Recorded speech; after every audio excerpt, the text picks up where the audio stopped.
রাসূল সাল্লাল্লাহু আলাইহি ওয়াসাল্লামকে সাহাবায়ে কেরাম প্রশ্ন করলেন, ইয়া রাসূলুল্লাহ, আমরা প্রায় সময় দেখি যখন আমরা ঘুমিয়ে থাকি, ফজরের সময় যখন হয়ে যায় তখন আমরা দেখতে পারি ঘরের ভিতরে যে মুরগ আছে এই মুরগগুলা দিয়ে ডাকতে শুরু করে দেই, মুরগগুলা ডাকা শুরু করে দেই। তার রহস্যটা কি? আমাদের আগে তাদের ঘুম ভেঙে যায় এবং তারা এরকম ভাবে চিল্লা চিল্লি করে কেন তারা ডাকে, কোন কারণে তারা ডাকে? সাহাবায়ে কেরাম যখন আল্লাহর হাবিবকে যখন এমন প্রশ্ন করলেন তখন নবীজি তাদের প্রশ্নের জবাবে বললেন, সাহাবীরা, জানো তোমরা এই মুরগ কেন সকালবেলা কেন ডাকে, কোন কারণে ডাকে জানো তোমরা? সাহাবায়ে কেরাম বললেন, ইয়া রাসূলুল্লাহ, আগো আল্লাহ তাআলার পয়গম্বর, আল্লাহু আ'লামু ওয়া রাসূলুহু, আমরা তো জানি না, যদি আমরা জানতাম তাহলে আপনাকে প্রশ্ন করতাম না। ইয়া রাসূলুল্লাহ, আল্লাহ এবং তার রাসূলই ভালো জানে। ওগো নবী আমার, আমরা ঘুমিয়ে থাকি কিন্তু মুরগগুলা ডাকা ডাকি শুরু করে দেই, মুরগগুলা কিচির মিচির শুরু করে দেয়। কেন গো নবীজি এমনটা কেন করে? আমার আপনার নবী বড় সুন্দর করে বলেন, সাহাবীরা রে, সকালবেলা মুরগগুলা ডাকে কোন কারণে জানুনি?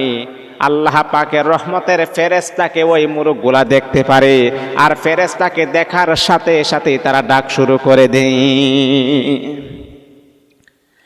আমি আপনি রহমতের ফেরেশতা দেখতে পারি না, এবং আমি আপনি আল্লাহ পাক রব্বুল আলামিনের বরকতের ফেরেশতা দেখতে পারি না, কিন্তু মোরগগুলা দেখতে পারে। মোরগগুলা দেখার সাথে সাথে কিন্তু তারা ডাক শুরু করে দেয়, রহমতের ফেরেশতাকে দেখার সাথে সাথে তারা ডাক শুরু করে দেয়। নবী আমার এই কথা বলার পরে সাহাবায়ে কেরাম বলে, ইয়া রাসূলুল্লাহ, ইয়া হাবিবাল্লাহ, আমাদের দৃষ্টির চাইতো মুরগের দৃষ্টি বড় শক্তিশালী, কারণ আমরা মানুষ হওয়ার পরে, আশরাফুল মাখলুকাত হওয়ার পরও রহমতের ফেরেশতা দেখতে পারি না। আর একটা প্রাণী, একটা মোরগ, সে কিন্তু রহমতের ফেরেশতা দেখতে পারে। নবীজি বললেন, রহমতের ফেরেশতা দেখতে পারে, এই জন্য তারা ডাকাডাকি শুরু করে দেয়। ওই সময় তোমরা একটা দোয়া পড়বা। নবীজি বলতেছেন, যখন মোরগ যখন এইভাবে যখন ডাকাডাকি শুরু করে দিবে, তো ওই সময় তোমরা একটা দোয়া পড়বা। দোয়াটি হচ্ছে, আল্লাহুম্মা ইন্নী আসআলুকা মিন ফাদলিক। আমরা অনেক সময় পড়ি না, আমরা যখন মসজিদে ঢুকি অথবা বাহির হই তখন আমরা কি পড়ি? আল্লাহুম্মা ইন্নী আসআলুকা মিন ফাদলিক।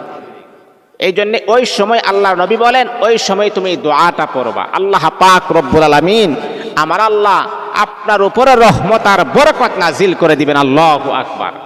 এই জন্য মুহতারাম হাজিরিন, মুরগ যে ডাকে, কোন কারণে ডাকে, আমরা অনেক সময় মিথ্যা কথা মানুষের কাছ থেকে শুনতে পারি। এই জন্য মিথ্যা কথা নয়, ইসলাম দিয়ে আপনি আপনার জীবনটাকে সাজান, ইসলাম দিয়ে আপনি আপনার জীবনটাকে গঠন করুন। মিথ্যা কোনো কিচ্ছা কাহিনী যেন আমাদের না শুনতে হয়। ইসলামে যা আছে আমরা যখন তা শুনবো তখন আমরা বলতেও ভালো লাগবে, শুনতেও ভালো লাগবে, আমল করতেও ভালো লাগবে। আলহামদুলিল্লাহ, আল্লাহ পাক আমাদের সকলকে ইসলামের জন্য কবুল করেন।